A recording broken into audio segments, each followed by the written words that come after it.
Well, Chris, the first thing I want to get to is Clark and Palmero didn't do it. Dubose and those guys didn't do it. But now Rowdy and TA, 3 Omaha appearances. I mean, what does it say about their legacy at Mississippi State that they've never ended a season anywhere other than Omaha, Nebraska?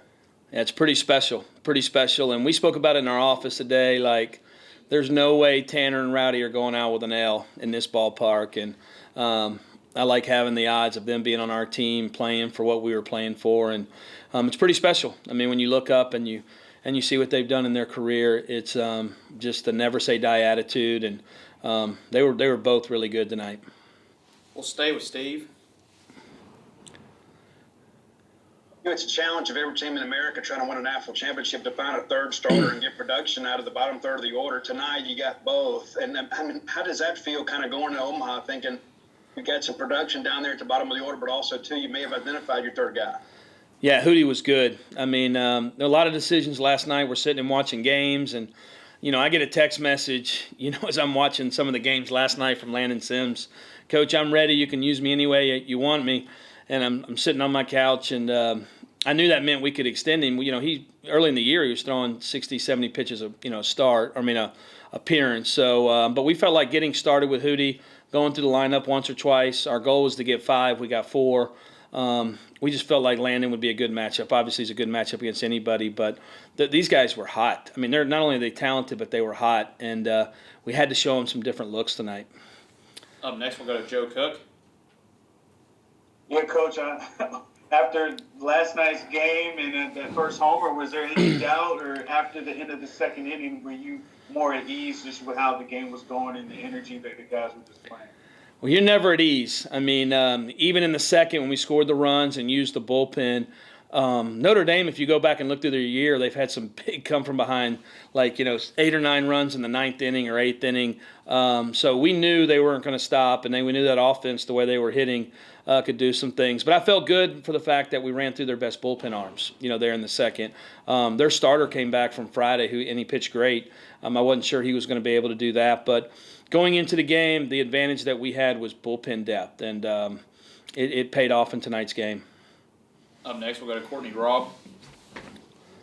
Coach, 3 straight appearances, 2 underneath you. How have you been able to help build Omaha into your team's culture? Well, it was here when we got here. And obviously, when you decide to go to Mississippi State, you're going to a program that's the aspiration. That's why we have the ballpark we do, the fan base we do. Our goal is to keep it moving and keep it moving forward. And the nice part is all these young players in the program right now, they've experienced it, they've won it, and that just continues to grow and sets the expectation even higher. And that's where I'm thankful, that Tanner and Rowdy decided to come back. I'm so happy for them. And last year at this time, we didn't know what they were going to do, and coming back and being able to go to Omaha, for a third time with the park packed, and just makes up for a lot that we lost last year. Up next, we'll go to Joe Coleman.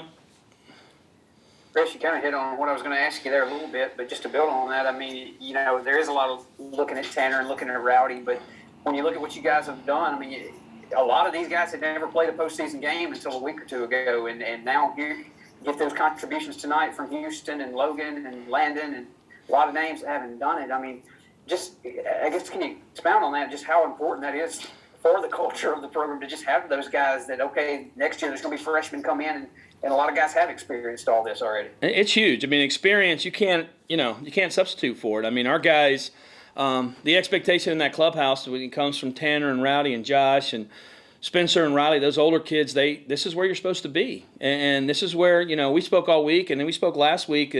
This is where Mississippi State's supposed to be. If we're not here, everybody's disappointed. And it's not like that everywhere in the country.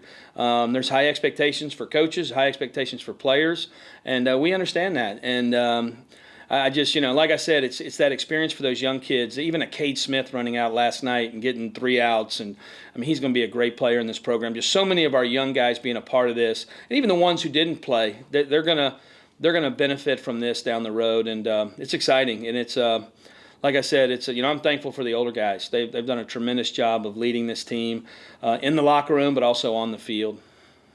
Let's go back to Steve. Chris, I know you're not ready to come out of the clouds just yet, but what's the rest of the week look like for you guys, and how do you get these young guys out of the clouds a little bit and kind of get them ready to go play a ball game and kind of get over the fact that they're headed to TD Ameritrade Park for the first time? Well, 9 o'clock tomorrow morning we have camp, so if any of you guys want to come and help with camp, but we got great ball players coming to hang out, and then they have tomorrow off, so we gave them tomorrow off. I think, don't quote me, we'll practice Wednesday morning, we'll get a good lift Wednesday around the midday, and then we'll probably be flying out Wednesday afternoon, and I think we play Sunday night, if I'm not mistaken. So it's a busy week and no rest. I mean, but it's just been a stressful weekend. I feel like they need a day off, and you know, they usually respond pretty well after the day off, and we'll get a good practice and get ready to play great baseball. Let's go to Gary Graves.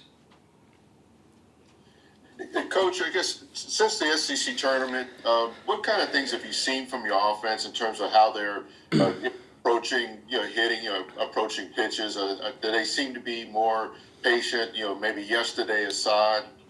Yeah, I think so. I mean, yesterday was a tough day. You know, their guy pitched really good, and I give him a lot of credit. We hit a lot of balls hard, and they play great defense. So they really stuffed us yesterday and made some plays on us. The SEC tournament, I don't know. I mean, we did face, I think Florida's number one and Tennessee's number one, and we were behind. So I don't know how much that is. I didn't feel like we pitched good there. It's just hard to hit from behind, especially you're facing really good guys. And we've moved past it, and these guys have been great in the postseason. I mean, they have, we have a great offense, and we have great offensive coaches and Coach Goat and Coach Cheese, and they have a great game plan every day. And that's what you see that happens today is it's game plan, taking pitches away from pitchers, making them work, and our guys execute it every time. All right, guys, we have time for a few more. Up next, we'll go to Tyler Horka. Well, first of all, Chris, this is my last day working for the Ledger, so I'll pass on that 9 a.m. camp. Yeah. But getting back to the game, it felt like in the first two games of the series, you guys were kind of chasing, especially early on. And tonight, you guys get sixth in the second there. Just how big was that inning, especially with 4 of those 6 coming with 2 outs? Yeah, it's huge. I mean, because you need a cushion against these guys. I mean, it is a really good offense over there. So, you never feel comfortable. I mean, even in the ninth. I mean, I just feel like these guys have played such great baseball over the last couple of weeks and really the whole year. They won the ACC by like 4 games or something, or 4.5 games.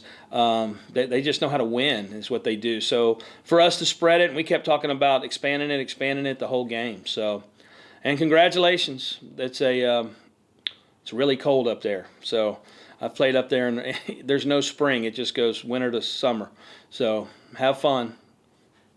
Yeah, I've lived in Texas and Mississippi all my life, so I don't think I'm ready for that. Well, that was me too, going to Indiana. It's a great town. You'll enjoy it.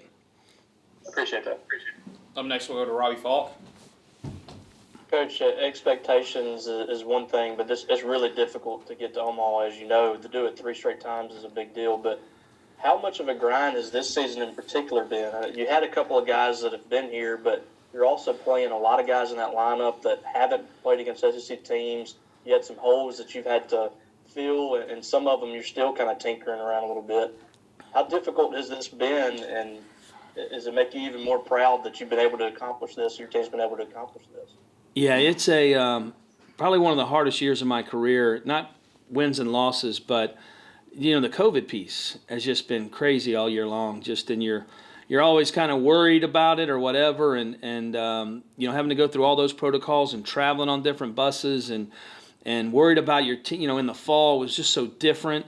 And coaches, we like to control everything. We want everything controlled, and a lot wasn't controlled. A lot was on the player this year, and our guys were very responsible how they handled themselves. And lineup-wise, we just had some young guys. We had a lot of pitchers trying to keep guys happy, trying to get the right guys going.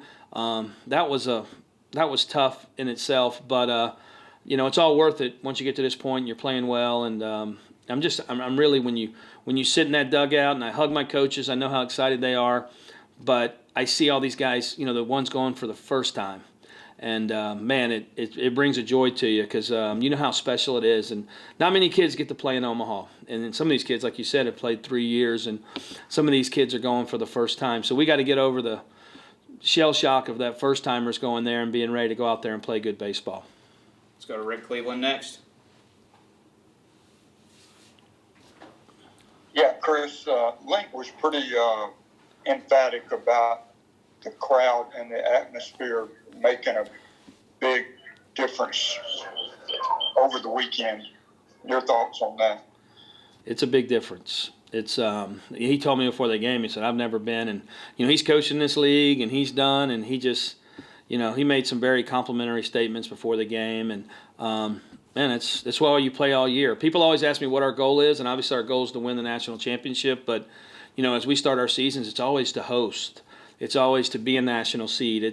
We want to win the SEC, we want to win the SEC tournament, but we want to go to Omaha and we want to win it. And to do that, you almost have to host. And if we host, it becomes a huge advantage for us. We have the best fans in the country. Not even close. They wouldn't leave after the game tonight. They're probably getting trouble from their families, but they're all still sitting out there. When I walk out there, you'll still see people out in the ballpark or in the parking lots, and this is what they live for. That's why we have a stadium like this, is because of the fan base, and it's not from what we've been doing here. It's been happening for 25 or 30 years, and it's special to be a part of it. Never do I take it for granted being the head coach here. It's an honor. It's every day we come to work. It's an honor to be able to coach here and coach in a program with this much tradition. We'll go to Shotgun Spratling and then end with Steve Robertson. Chris, where did you see the difference between the two teams in postseason experience this weekend? I thought the first game, the crowd got to them a little bit, but then they came out and beat us like a drum yesterday. So I don't know. There was a mature team, an old team. I felt like our bullpen depth helped us today. That was the biggest thing. Is we had more of a longer pitching staff maybe, and we were able to use our guys and not have to use. We hadn't had to use Landon too much over the weekend. I think that was it. I don't think experience or anything like that. I just think it was the bullpen. We were better there this weekend. Then we'll end with Steve. You mentioned the tradition, the expectations. Is it more of a relief sometimes to kind of get there, because when you take this job at Mississippi State, it's not, hey, we want to go host a regional, we want to go win a national championship. You knew that when you signed up. And so is it a big relief just to kind of get there and kind of keep the dream alive, or kind of how would you describe that? It's a big relief. You probably hit it on the head, just getting into Omaha and being the last ticket out there. You're sitting around today and the whole country's watching. And for me, like I said, I've had an opportunity. I've been blessed to be there many times, but for our kids to be there, I didn't want Tanner Allen going off this field, not going to Omaha, or Rowdy Jordan, or Will Bednar, who he's had part of his career last year cut short, and I want him to have an opportunity to pitch in Omaha and experience it all. That's why, like we said it earlier, that's why you come here. And so it is a relief, but we got work still to do. And that's what we challenged our guys with afterwards. And we got great opponents that we'll have to play. Everybody's playing good baseball. We have to go out there and play at a high level, and we have to get our kids, focused on that.